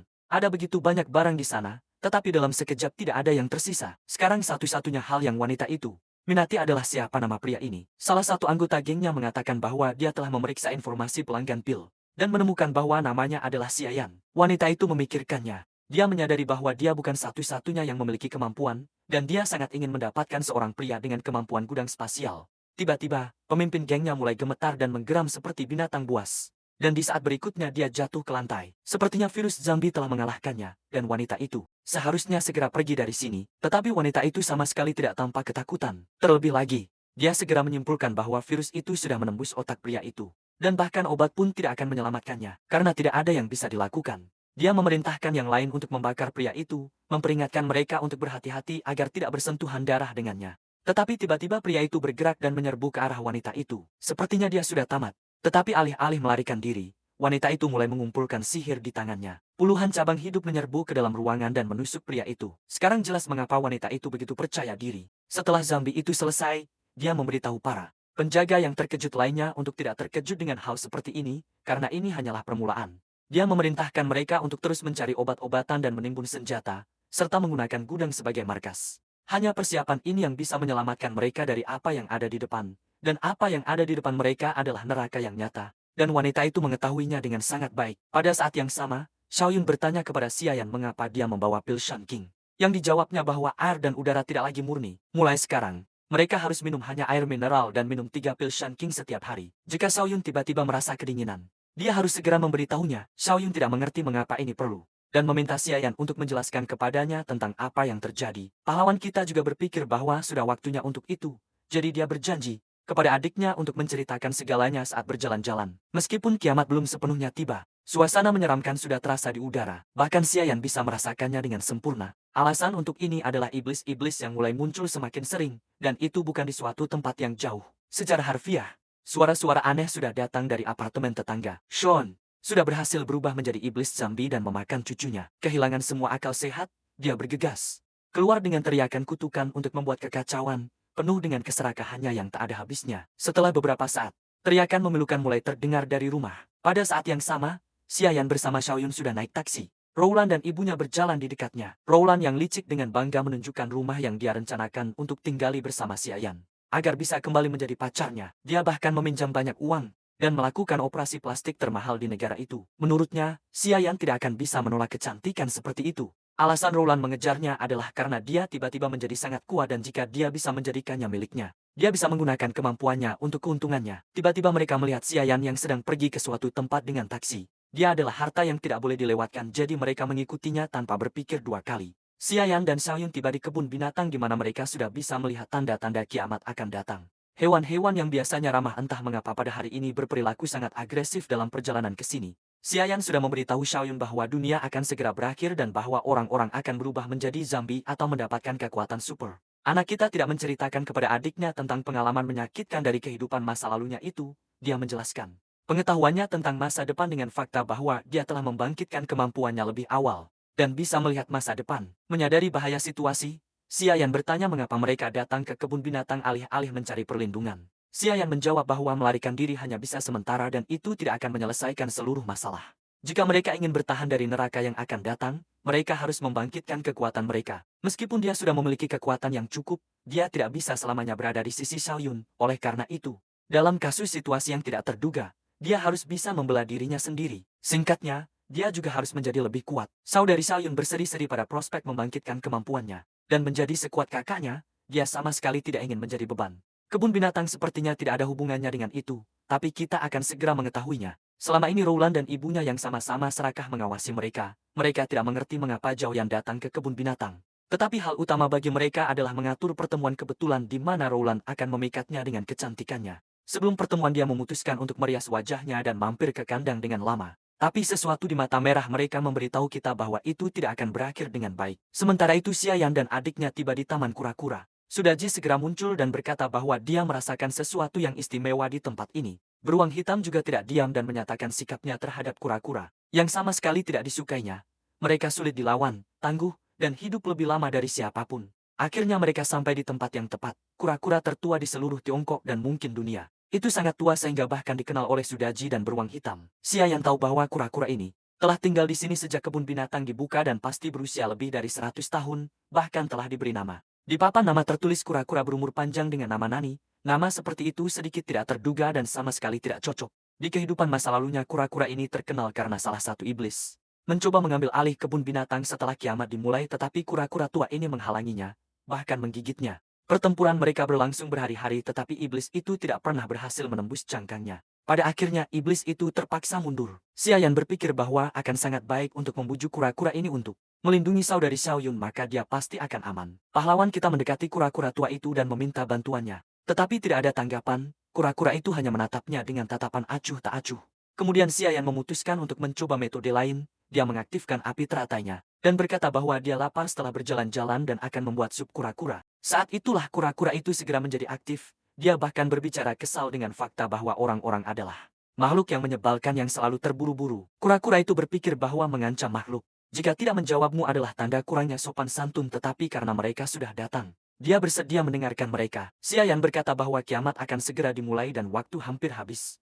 Dan dia meminta untuk melindungi adik perempuannya. Xiaoyun terkejut bahwa kura-kura itu bisa berbicara dan bahwa namanya adalah Nani. Sebenarnya itu adalah cerita panjang, lebih dari 100 tahun yang lalu kura-kura itu menyelamatkan seorang gadis di laut. yang kemudian menciptakan kebun binatang ini, dialah yang menamainya Nani. Dan dia berakhir dengan nama yang memalukan karena kecelakaan itu. Ratusan tahun telah berlalu sejak saat itu, tetapi dibandingkan dengan umur kura-kura ini yang 3.000 tahun, itu hanya sekejap mata. Sudaji dan beruang hitam segera ingin memakan roh kura-kura ini untuk memperpanjang hidup mereka beberapa ratus tahun. Tetapi pahlawan kita tidak bisa membiarkan mereka melakukannya. Xiayan sekali lagi mengulangi permintaannya untuk melindungi adiknya, dan bertanya apa syarat yang dimiliki kura-kura itu agar dia menyetujuinya. Melihat kembali bulan darah dan keributan umum di sekitar, kura-kura kuno itu berpikir sejenak. Dia tahu betul bahwa ketika akhir dunia tiba, kura-kura akan menderita sebanyak manusia. Jadi pria kita menyarankan untuk menyembunyikan semua kura-kura dari kolam ini di menara penekan iblis. Di sana dia bisa membuat kolam untuk mereka dan membesarkan mereka menjadi makhluk semegah kura-kura kuno. Saat menyinggung menara penekan iblis, mata kura-kura kuno berkilat marah. Dia tahu betul siapa yang dipenjara di menara itu dan siapa yang menciptakannya. Di puncaknya adalah dia yang pernah menguasai dunia ini, dan kura-kura kuno adalah hewan peliharaannya yang setia. Dia tidak bisa membiarkan orang yang tidak layak menguasai penjara ini. Itulah sebabnya dia terpaku di tempat ini dan menunggu di sini selama ratusan tahun kedatangan orang yang akan memiliki kunci ke menara penekan iblis. Kura-kura kuno meragukan bahwa anak laki-laki semuda itu bisa mengelola penjara yang mengerikan itu. Jika dia gagal, dia bisa melepaskan makhluk yang begitu kuat sehingga kiamat zombie akan terlihat seperti jalan-jalan di taman untuk membuktikan bahwa dia layak menjadi kepala penjara. Xiayan harus menanggung beban 3.000 tahun kehidupan kura-kura. Pahlawan kita bersiap menerima pukulan itu. Dan dengan bantuan api teratai, dia mulai menahan beban kura-kura itu. Bahkan tanah di bawah kakinya mulai runtuh. Tetapi tidak berhenti di situ, kura-kura itu semakin besar dan berat. Dan sepertinya seluruh area terbuka itu akan runtuh di bawah bebannya. Rowland juga merasa ada sesuatu yang terjadi di dekatnya. Dia yakin Xiayan ada di sana dan ingin segera sampai ke sana. Tapi sebelum dia bisa lari, wignya ditarik dari kepalanya bersama dengan sehelai rambutnya. Itu adalah sesuatu yang tidak diharapkan oleh jalang itu. Lama bermata merah memutuskan lebih baik bagi penggal emas ini untuk terlihat seperti dirinya yang sebenarnya. Rowella menggunakan dompet dan ancamannya untuk mencoba mendapatkan wingnya kembali, tetapi tidak ada hasil yang baik. Dia hanya mendapat ludah di wajah dari seekor lama sebagai sentuhan akhir pada riasannya. Dia hanya mendapatkan apa yang pantas dia dapatkan, jadi dia tidak punya alasan untuk mengeluh.